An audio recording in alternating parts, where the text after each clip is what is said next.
জুলাই গণঅভ্যুত্থানে শহীদ শিশু জাবির ইব্রাহিমের মা রোকেয়া বেগমকে জাতীয় সংসদের সংরক্ষিত নারী আসনে প্রার্থী হিসেবে মনোনয়ন দিয়েছে জামায়াতে ইসলামী। একক প্রার্থী হওয়ায় তার সংসদ সদস্য হওয়া প্রায় নিশ্চিত বলে জানা গেছে।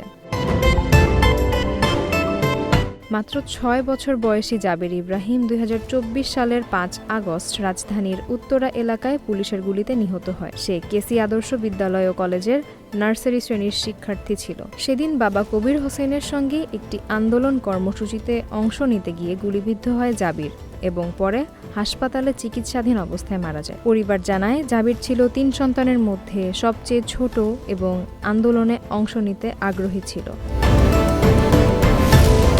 এদিকে আসন্ন সংসদ নির্বাচনে সংরক্ষিত নারী আসনে জামায়াতে ইসলামী জোট মোট ১৩টি আসন পেতে যাচ্ছে বলে জানা গেছে। এর মধ্যে জোটের শরিক জাতীয় নাগরিক পার্টি, বাংলাদেশ খেলাফত মজলিস ও জাপাকে একটি করে আসন দেওয়া হয়েছে। জামায়াত নিজেদের ৭টি আসনে নারী নেত্রীদের মনোনয়ন দিয়েছে, যাদের মধ্যে বিভিন্ন পর্যায়ের সাংগঠনিক দায়িত্বে থাকা নেত্রীরা রয়েছেন। রাজনৈতিক সমঝোতার ভিত্তিতে জোটের শরিক দলগুলোর মধ্যে এই আসন বণ্টন চূড়ান্ত করা হয়েছে বলে সংশ্লিষ্ট সূত্রে জানা গেছে।